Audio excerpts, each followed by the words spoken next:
Hi అండి, నేను మీ dentist Podili dentist Sairam Sudheer.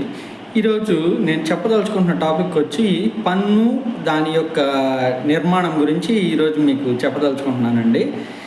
ఏంటంటే మన రోజు మొదలయ్యేదే మనం పళ్ళను బాగా శుభ్రం చేసుకోవడంతోనే మొదలవుతుంది. అందువల్ల అసలు ఆ భాగాన్ని గురించి మనం కూడా కొద్దిగా అవగాహన తెలుసుకోవాలని చెప్పి నేను ఈ వీడియో చేస్తున్నానండి. ఇక్కడ మన పంటిలో 3 లేయర్స్ అనేవి ఉంటాయండి. ఈ మొదటి లేయర్ అనేది ఇనామెల్ అని అంటారు. ఈ ఇనామెల్ అనే పొర మన ఎముక కన్నా చాలా గట్టిదైన భాగం అండి. దాని కింద వచ్చి రెండో భాగం వచ్చి డెంటిన్ అని అంటారు. ఈ డెంటిన్ అనేది yellowish కలర్లో ఉంటుంది. మీరు గమనించుంటే చాలామంది పళ్ళు అరిగినప్పుడు మీకు ఆ పళ్ళు అనేవి తెల్లగా కాకుండా yellowish కలర్లో ఉంటాయి. అది రెండో లేయర్. దాని కింద భాగం వచ్చి పల్ప్ అని అంటారు. పల్ప్ అంటే తెలుగులో గుజ్జు. ఆ గుజ్జులో మనకి పంటి నరాలు, రక్తనాళాలు ఉంటాయన్నమాట.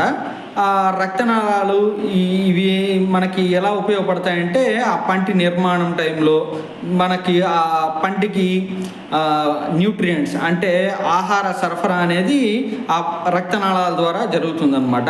ఆ పంటి నరం అనేది అక్కడ మనకి సెన్సేషన్స్ తెలుస్తుంటాయి చూసారా. ఇప్పుడు కొంతమందికి పళ్ళు జుమ్ అనడం కానీ ఇటువంటివి ఉంటాయి చూసారా. ఇవనేది మనకి ఆ పంటి నరం ద్వారా మనకి బ్రెయిన్కి సిగ్నల్ వెళ్తుందన్నమాట. అవి ఈ 3వ భాగంలో ఉంటాయి, ఆ పల్ప్ అనే గుజ్జులో.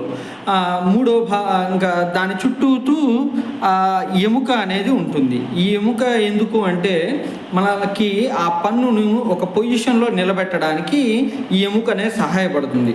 అంటే కరెక్ట్గా ఆ పొజిషన్లో అంటే ముందు పళ్ళు ఇట్లా కరెక్ట్గా అంటే ఇట్లా సెట్టింగ్ అనేది మనకు ఆ ఎముక వల్ల ఆ పళ్ళు సెట్టింగ్ అనేది ఏర్పడుతుంది అనమాట. 3వ భాగం వచ్చేది చిగురు.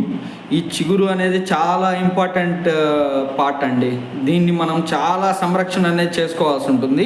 ఈ చిగురు అనేది ఆ పంటికి ఆ ఎముక ఉంది చూసారా, ఆ జంక్షన్ ఆ ప్రదేశాల్లో ఇట్లా ఒక లైనింగ్ లాగా ఉంటుందన్నమాట. మన పళ్ళ చుట్టుపక్కల స్మూత్గా ఒక టెక్స్చర్ ఉంటుంది చూసారా, అంటే మెత్తగా, అంటే పంటి చుట్టూతూ ఉండే భాగాన్ని చిగురు అని అంటాము. ఈ చిగురు అనేది చాలా ఇంపార్టెంట్ పార్ట్ అండి. మీకు రాబోయే రోజుల్లో ఈ చిగుళ్ళు గురించి, ఈ పంటి గురించి ఇంకొన్ని వీడియోస్ చేయబోతాను. Thank you.